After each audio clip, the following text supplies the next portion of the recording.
Good morning, শুভ সকাল। তোমরা সবাই কেমন আছো? আশা করছি ভালো আছো। আমিও মোটামুটি আছি। আজকে অনেক দিন পর আবার ভিডিও শ্যুট করলাম। আজকে বাইরে চারিপাশটা দেখিয়ে ভিডিওটা শুরু করলাম। যে কলে জল চলে এসছে। এখন কটা বাজে বলো তো? এখন 9:20 বাজে। আর ওয়েদার দেখো, পুরো কুয়াশা মেঘলা, কিচ্ছু দেখা যাচ্ছে না, পুরো সাদা হয়ে আছে। এখন 9:20 বাজে। অনেকক্ষণই ঘুম থেকে উঠেছি, বোতলে জল টল সব ভরলাম, ভরার পরে টিফিন করব।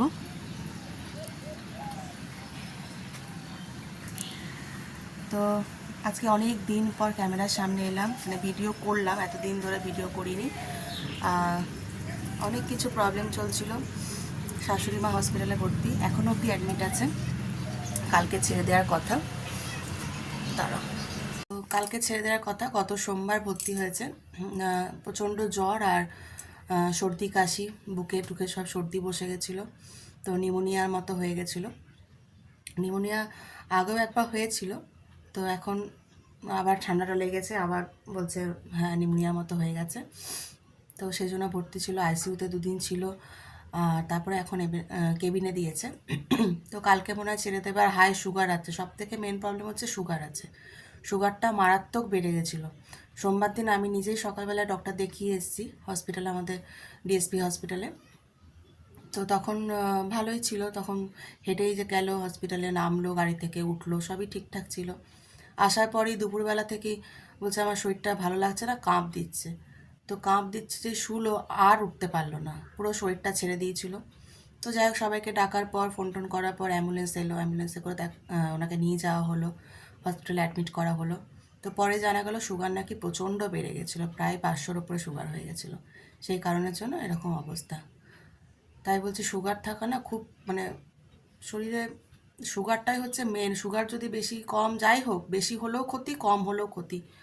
তো যাই হোক, কিছু করার নেই। তো কালকে বলছে ডক্টররা ছেড়ে দেবে, এখন দেখা যাক। তার মধ্যে শাশুড়ি মা সোমবার ভর্তি হয়েছে, মঙ্গল বুধ বৃহস্পতি, বৃহস্পতিবার থেকে আমার ছেলের জ্বর, ভাইরাল ফিভার, 103-4 এরকম জ্বর উঠে গেছে। তার মধ্যে এক্সাম চলছে। ও তো ওই জ্বর অবস্থাতেই 3খানা এক্সাম দিয়েছে। কিছু করার নেই, কারণ এই নাম্বারটা ফাইনালের সাথে অ্যাড হবে। যদিও ক্লাস 3 কোনো ব্যাপার না, তাহলে মনের মধ্যে একটা, মানে কেমন একটা লাগে না, যে এতগুলো পরীক্ষা দিল আর 2-3টে পরীক্ষার জন্য নাম্বারটা কমে যাবে। তো ওষুধ খাইয়ে খাইয়ে পাঠাচ্ছিলাম। তো যাই হোক, কাল থেকে জ্বরটা মোটামুটি আর নেই। আজকে তো রবিবার, বৃহস্পতি শুক্র শনি 3 দিনই ছিল জ্বরটা। শনিবার রাত থেকে দেখলাম আমার জ্বরটা আসেনি, এখন অবধি নেই। ঠাকুর করে বলতে নেই যেন আর না আসে জ্বরটা।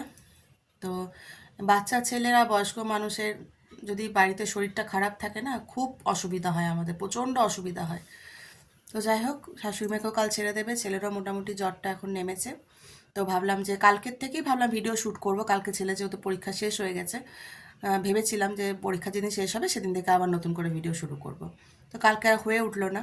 তো আজ থেকে ভাবলাম যে আবার শুরু করি, যেটুকু যা পারি তোমাদের সাথে শেয়ার করার চেষ্টা করব, তোমাদেরকে দেখানোর চেষ্টা করব। এমনিতে অনেক কিছু প্ল্যান ছিল, ডিসেম্বরে এখানে যাব, ওখানে যাব, ঘুরবো টুরবো। জানি না কতটা কি করতে পারবো এখন, তবে যাই করি তোমাদেরকে দেখাবো। তো চলো, এখন সকাল থেকে ব্লগটা শুরু করলাম, সারাদিন দেখতে থাকো কি করছি।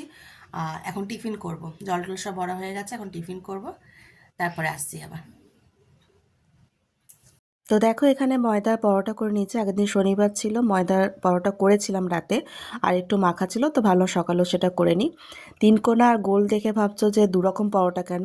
3 কোনাই করছিলাম সবগুলো, তারপরে এত কোমরে ব্যথা করছিল, দাঁড়িয়ে দাঁড়িয়ে আর করতে পারছিলাম না, তারপর গোল গোল করে নিয়েছিলাম। আর একটু রোদ দিয়েছে, তোমাদের দেখালাম। আর এখানে আগের দিন কুমড়ো আলু তরকারিও করেছিলাম, সেটাও ছিল। এইটাই হলো আজকে টিফিন। তো দেখো, বিছনা তোলা কমপ্লিট, টিফিন তো দেখালাম, টিফিন খেয়ে নিলাম আগে, তারপরে বিছনা টিছনা সব তোলা হয়ে গেল, তার মাঝখানে কেচেও নিয়েছি। এই যে 1 বালতি কাঁচা হয়ে গেছে। ছেলের স্কুল ছুটি পড়ে গেছে, তাইও সোয়েটার ব্লেজার সব কেচে নিলাম, টুপি টুপি একদম নীল জলে ভিজিয়ে রেখেছি। এরপরে রান্না করব, দেখাই। এটা ডিম সেদ্ধ করেছিলাম, টিফিনে খেলো। তো রান্না বলতে শাশুড়ি মাকে আজকে রান্না একটু করে পাঠাবো। এখানে দেখো আগেকার মাছ আছে, তো মাছগুলো করব না, মাছের মাথা আছে, তেল আছে, ওটা করব। আর এখানে দেখো পাবদা মাছ আছে, এই পাবদা মাছের ঝাল করব, পাবদা মাছের ঝাল করব। আর মাছের মাথা করব বাঁধাকপি দিয়ে, এই যে বাঁধাকপিটা আছে, বাঁধাকপিটা কাটবো, মাছের মাথা দিয়ে করব। আর ওখানে দেখো পেঁয়াজ কলি আছে, পেঁয়াজ কলিটা ভাবছি মাছের তেল দিয়ে একটু চচ্চড়ি করব। আর শাশুড়ি মার জন্য একটু লাউ করব, লাউ দিয়ে বড়ি দিয়ে বলে একটু পোস্ত করে দিতে, অনেকদিন ধরেই বলছিল, দিয়ে আসলে করা হয়নি, ছেলেটারও জ্বর তো ঠিকমতো করে উঠতে পারিনি। আর শুধু পেঁপে দিয়ে রুই মাছ দিয়ে ঝোল করব। মাছ আনতে গেছে বাবা, কারণ যেহেতু সুগারটা বেড়েছে, আলু টালু একদমই বন্ধ করে দিতে বলেছে, আলুটা বেশি খাওয়াই যাবে না। তো শুধু লাউ আর বড়ি দিয়ে একটু পোস্ত করব। আর রুই মাছ আনতে গেছে, রুই মাছটা পেঁপে দিয়ে ঝোল মতো করে দেবো, এমনি পাতলা যেরকম ঝোল হয় ওটাই করব। ওটা ছেলেরও হয়ে যাবে আর মা শাশুড়ি মায়েরও হয়ে যাবে। আর আমাদের ওই পাবদা মাছটা করব, আর বাঁধাকপির তো আছে, মাছের তেলটা দেখি পারলে করব। তো এই হচ্ছে আজকে মেনু, বলে দিলাম। এবার এক এক করে কাটি, ওর বাবা গেছে মাছ আনতে, এগুলো তো হয়ে গেল অনেক দিন, এই মাছগুলো দেবো না, এগুলো পরে আমাদের কোনো দিন করে নেবো। তো টাটকা মাছ আনতে গেছে, ওর নিয়ে আসুক, তখন আমি কেটে রেডি করে রাখি। মোটামুটি সব কাজ কমপ্লিট। এবার মাসি এসে বাসন আছে, বাসন ধোবে, আর ওর বাবার জামাগুলো কাচার আছে, কাচবে, আর ঘর মুছবে। ততক্ষণ আমি এগুলো কেটে ফেটে রেডি করি, কিছু চাপিয়েও দিই। আর এখন বাজে হচ্ছে 11টা, 12টার মধ্যে শাশুড়ি খাবারটা দিয়ে আসতে হবে, 12টার সময় খাবে, 12টা সাড়ে 12টার মধ্যে। তো চলো রান্নাবান্না করে তারপর আবার আসছি। তো দেখো শাশুড়িমায়ের রান্নাটা হয়ে গেছে, এখানে লাউ আর বড়ি দিয়ে পোস্ত করেছি, আর এখানে শুধু পেঁপে দিয়ে পাতলা করে রুই মাছের ঝোল, ছেলেরও তুলে রেখে দিয়েছি আর মায়েরও। এটা ওর বাবা দিয়ে আসুক, তারপর আমাদেরটা দেখাচ্ছি। চলো, আমার এখন স্নান টান সব হয়ে গেছে, রান্না হয়ে গেছে, গ্যাস মোছা কমপ্লিট পুরো। আর রান্নাগুলো একবার দেখিয়ে দিই তোমাদের কি করেছি। এখানে দেখো এই পেঁয়াজ কলি, আলু আর মাছের তেল দিয়ে যে চচ্চড়িটা বলেছিলাম ওইটা হয়ে গেছে, ওটা করেছি। আর এটা হচ্ছে পাবদা মাছের ঝাল, ধনে পাতা নেই জানো, কি কেমন লাগছে জানো ধনে পাতা না হলে, কিন্তু কী করবো, নেই, বাবাকে বলেছিলাম আনতে পারিনি, তো যাই হোক। আর এটা হচ্ছে মাছের মাথা দিয়ে বাঁধাকপির তরকারি। তো এই হলো আজকে মেনু। এখন কটা বাজে জানো, এখন 1টা বাজে, 1টা বাজে। এই স্নান করে উঠলাম, গ্যাসটা সব মুছে পরিষ্কার করে, রান্নাঘর পরিষ্কার করে, স্নান করে এরপরে করবো হচ্ছে পুজো। পুজোটা করলেই ব্যাস কমপ্লিট। আর বাবা গেছে চুল কাটতে, এলে চান টান করলে তারপরে একসাথে খেয়ে নেবো। আর ছেলে খাওয়া হয়ে গেছে, ছেলেকে আমি আগেই খাইয়ে দিয়েছি, তারপর আমি চান করতে গেছি, নাহলে ও দেরি হয়ে যাবে। আর তখন তো দেখলে শাশুড়ি মায়ের খাবার তো পাঠিয়ে দিলাম, পাঠানো হয়ে গেছে, 12টার মধ্যেই পুরো কমপ্লিট হয়ে গেছে। আর এখন 1টা বাজে, তাড়াতাড়ি পুজোটা করে নিই, তারপর আমরা খেয়ে নেব। চলো তারপরে পরে আবার আসছি পুজো টুজো কমপ্লিট করে। তো এখন দেখো চলে এসেছি জাংশন মলে প্যান্টালুন্সে সোয়েটার কেনার জন্য, শাশুড়ি মায়েরই সোয়েটার কেনার জন্য এসেছি। তোমরা হয়তো ভাববে যে শাশুড়ি মা হসপিটালে ভর্তি আর আমরা ঘুরতে এসেছি, না না, ঘুরতে মোটেও আসিনি।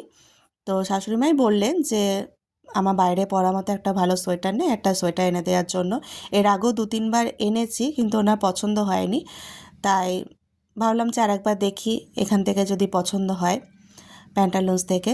তো এখানেও দেখলাম ভালো কালেকশান খুব একটা ছিল না, আর নিতে পারিনি। তো বাবা বললো যে না, মা বাড়িতে আসুক, তারপর মাকে নিয়ে একদিন এসে কিনে নিয়ে যাবো।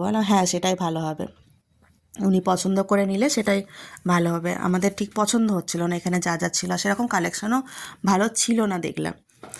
আর ছেলে বলল যে বাবা জাংশন মলে এসছি, একটু প্লে জোনে যাব, গেম খেলবো। এখানে ওপরেই প্লে জোন আছে বাচ্চাদের গেম খেলার জন্য, বোধহয় টিকিট 100 টাকায় বোধহয় 2টো গেম খেলা যায়, আর 200 টাকায় মনে হয় 4টে, এরকম কিছু ব্যাপার আছে। তো ও বললো যে হ্যাঁ চল তাহলে খেলে আসি। আর এমনি তো ওর তো ছুটিও পড়ে গেছে, ওকে নিয়ে কোথাও তো যাওয়াও হবে না এবারে ক্রিসমাসে, তাই টুকটাক যেটুকু পারি একটু ঘুরিয়ে দিই। আর নিচটা দেখেছো কি সুন্দর সাজিয়েছে ক্রিসমাসের জন্য, আমার ওই দিকটা যাওয়া হয়নি, আর এখান থেকে তো বাড়ি চলে গেছিলাম, তো ওপর থেকেই তোমাদের দেখিয়ে দিলাম। আর ওরও দেখলাম খুব একটা জেদ নেই, ও এসছে বলে তাই বললো বাবাকে যে একটু খেলবো, এসছি যখন, যদি না আনতাম তাও জেদ করতো না যে যাব বলে কোথাও, সারাদিন ঘরেই বসে থাকে। আর এখান থেকে গিয়ে আমার যা অবস্থা হয়েছিল সেটা শুধু আমিই জানি। আমি তো এখানে দিব্যি ঘুরছি, তারপরে গিয়ে যে মানে এরকম ফেস করতে হবে আমাকে আমি বুঝতেই পারিনি। তো যাই হোক, এখানে তো খেলবে।